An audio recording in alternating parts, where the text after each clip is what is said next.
तर मित्रांनो, 5 ऑगस्ट 2024 संपूर्ण जगाचं लक्ष एका छोट्याशा देशाकडे लागलेलं होतं. रस्त्यावरती हजारो विद्यार्थी उतरलेले होते. गोळीबार, अश्रुधूर, कर्फ्यू, इंटरनेट बंद आणि काही तासामध्ये बांगलादेशाच्या पंतप्रधान शेख हसीना यांनी राजीनामा दिला आणि देश सोडला आणि त्या भारतामध्ये आल्या. पण प्रश्न असा आहे की एकेकाळी आशियातील सर्वात वेगाने वाढणाऱ्या अर्थव्यवस्थेपैकी एक मानला जाणारा बांगलादेश अचानक अशा टप्प्यावर कसा पोहोचला? एका विद्यार्थी आंदोलनाने तब्बल 15 वर्ष सत्तेत असलेले सरकार कसं पडलं? 1971 त्यावेळी आजचा बांगलादेश हा पाकिस्तानचा पूर्व भाग होता, ज्याला पूर्व पाकिस्तान म्हटलं जायचं. भाषा, संस्कृती, आर्थिक विषमता आणि राजकीय प्रतिनिधित्व या मुद्द्यावरून पूर्व पश्चिम पाकिस्तानमध्ये अनेक वर्षापासून संघर्ष सुरू होता. मार्च 1971 मध्ये पाकिस्तानच्या सैन्याने ऑपरेशन सर्चलाइट सुरू केलं आणि त्यानंतर 9 महिन्याचं रक्तरंजित स्वातंत्र्य युद्ध झालं. भारताने डिसेंबर 1971 मध्ये हस्तक्षेप केला आणि 16 डिसेंबर 1971 रोजी पाकिस्तानने शरणागती पत्करली. अशा प्रकारे स्वतंत्र बांगलादेशचा जन्म झाला. या नव्या देशाचे संस्थापक आणि पहिले राष्ट्रनेते होते मुजीबुर रहमान, ज्यांना आजही बागबंधू म्हणून ओळखलं जातं. पण स्वातंत्र्यानंतर फार काळ शांतता राहिली नाही. 15 ऑगस्ट 1975 रोजी लष्करी बंडामध्ये शेख मुजीबुर रहमान आणि त्याच्या कुटुंबातील बहुतेक सदस्यांची हत्या करण्यात आली. त्यावेळी शेख हसीना आणि त्यांची बहीण परदेशात असल्यामुळे त्यांचा जीव वाचला. पुढची अनेक वर्षे त्यांनी निर्वासित आयुष्य जगलं. नंतर त्या बांगलादेशात परतल्या. आपल्या वडिलांच्या आवामी लीग पक्षाचं नेतृत्व स्वीकारलं आणि तिथून त्यांच्या राजकीय प्रवासाला खरी सुरुवात झाली.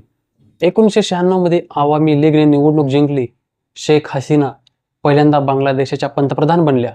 काही वर्ष विरोधी पक्षात राहिल्यानंतर 2008च्या सार्वत्रिक निवडणुकीमध्ये त्यांच्या पक्षाला मोठा विजय मिळाला. 2009 मध्ये त्यांनी पुन्हा सत्तेची सूत्र हाती घेतली आणि पुढील 15 वर्षे बांगलादेशाच्या राजकारणावर त्यांचंच वर्चस्व राहिलं. या काळात बांगलादेशाने आर्थिक क्षेत्रात उल्लेखनीय प्रगती केली. रेडीमेड गारमेंट उद्योग जगात सर्वात मोठ्या निर्याती क्षेत्रापैकी एक बनला. महिलांच्या रोजगारात मोठी वाढ झाली. गरिबीचे प्रमाण कमी झालं आणि अनेक वर्ष आर्थिक वाढ 6 ते 7% आसपास राहिली. पद्मा पूल, ढाका मेट्रो रेल आणि कर्णफुली नदी खालचा बोगदा यासारखे मोठे पायाभूत प्रकल्पही याच काळात पूर्ण झाले. अनेक आंतरराष्ट्रीय संस्थांनी बांगलादेशाच्या आर्थिक प्रगतीची दखल घेतली आणि शेख हसीनाच्या नेतृत्वाचं कौतुकही केलं. मात्र या यशामागे दुसरं एक चित्रही तयार होत होतं. विरोधी पक्ष, पत्रकार आणि अनेक आंतरराष्ट्रीय मानवाधिकार संघटनांनी सरकारवर गंभीर आरोप केले. सरकारवर टीका करणाऱ्यावर दबाव आणला जात असल्याचा, विरोधी पक्षाच्या कार्यकर्त्यांना अटक होत असल्याचा, माध्यमांच्या स्वातंत्र्यावर मर्यादा आणल्या जात असल्याचा आणि निवडणुकांच्या निष्पक्षतेवर प्रश्न उपस्थित करण्यात आला. 2021 मध्ये अमेरिकेने बांगलादेशाच्या रॅपिड ॲक्शन बटालियन म्हणजेच RAB या दलातील काही अधिकाऱ्यावर मानव अधिकार उल्लंघनाच्या आरोपावरून निर्बंधही लादले. मात्र शेख हसीना आणि त्यांच्या सरकारने हे सर्व आरोप सातत्याने फेटाळले. त्यांच्या मते देशात दहशतवाद आणि हिंसाचार रोखण्यासाठी कठोर कारवाई करणं आवश्यक होतं. पण 2024 मध्ये एक जुना मुद्दा पुन्हा चर्चेमध्ये आला. सरकारी नोकऱ्यांमधील आरक्षण अर्थात कोटा प्रणाली यावरून वाद सुरू झाला. उच्च न्यायालयाच्या एका निर्णयानंतर विद्यार्थ्यांनी मोठ्या प्रमाणावर आंदोलन सुरू केलं.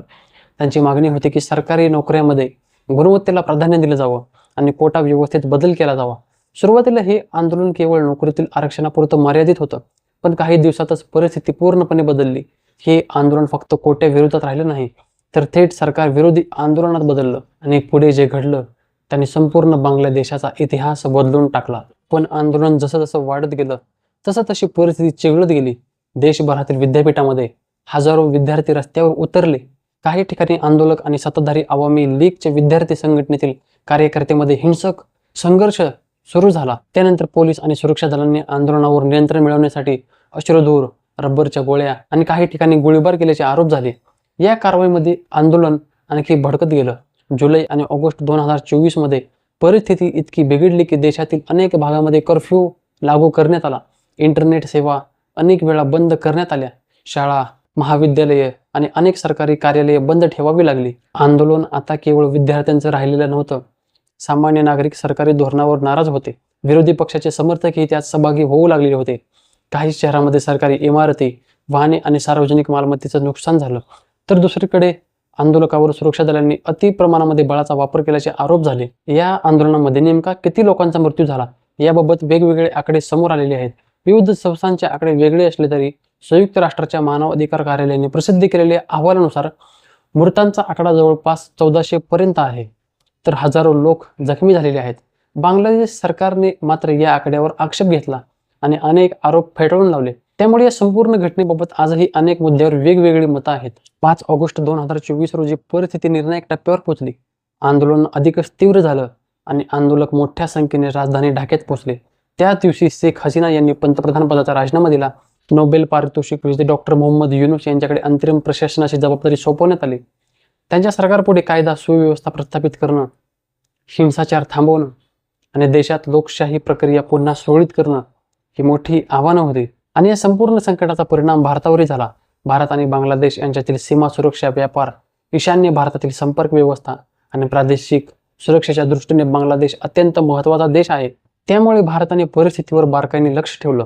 शेख हसीना भारतात आल्यानंतर भारताने या प्रश्नावर अधिकृतपणे सावध भूमिका घेतली आणि बांगलादेशातील परिस्थिती लवकर स्थिर व्हावी अशी भूमिका भारताने मांडली. या संपूर्ण घटनेकडे 2 वेगवेगळ्या नजरेतून पाहिलं जातं.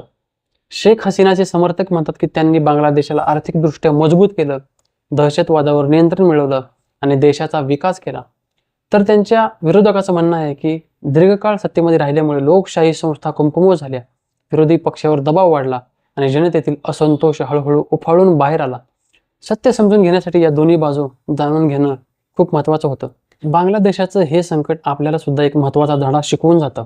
आर्थिक विकास महत्त्वाचा असतोच, पण त्यासोबत मजबूत लोकशाही संस्था, स्वतंत्र न्याय व्यवस्था, मुक्त प्रचार माध्यमं आणि जनतेचा विश्वास तितकाच महत्त्वाचा असतो. जेव्हा या गोष्टीमध्ये असमतोल निर्माण होतो तेव्हा एखादा छोटा मुद्दा सुद्धा मोठ्या राजकीय संकटाचं रूप घेऊ शकतो. 2024 मधील बांगलादेशाचं आंदोलन हा केवळ एका सरकारच्या पतनाचा इतिहास नाही. ते एका देशाच्या राजकीय प्रवासातील एक अशी घटना आहे जिने संपूर्ण दक्षिण आशियाचं लक्ष वेधून घेतलं आणि आजही ज्याचे परिणाम या प्रदेशाच्या राजकारणावर दिसून येतात. तर मित्रांनो, या संपूर्ण घटनेबद्दल तुम्हाला काय वाटतं? शेख हसीना यांचं भारतामध्ये येणं योग्य होतं का? आणि त्यांनी आता निर्णय घेतला आहे की ते डिसेंबरपर्यंत परत बांगलादेशामध्ये जातील. तर मित्रांनो, या संपूर्ण घटनेबद्दल, बांगलादेश क्रायसिस, नेपाळ घटना आणि भारतामध्ये आता होणारं विद्यार्थ्यांचं आंदोलन, या संपूर्ण घटनेबद्दल तुमचं मत काय आहे कमेंटमध्ये नक्की सांगा. आणि मित्रांनो, असेच व्हिडिओ बघण्यासाठी आपल्या व्हिडिओला लाईक करा, चॅनलला सबस्क्राईब करा आणि सोबत असणाऱ्या बेल आयकॉनला दाबायला विसरू नका. भेटूया पुढच्या व्हिडिओमध्ये. तुमचं मत कमेंटमध्ये नक्की मांडा. जय हिंद, जय महाराष्ट्र.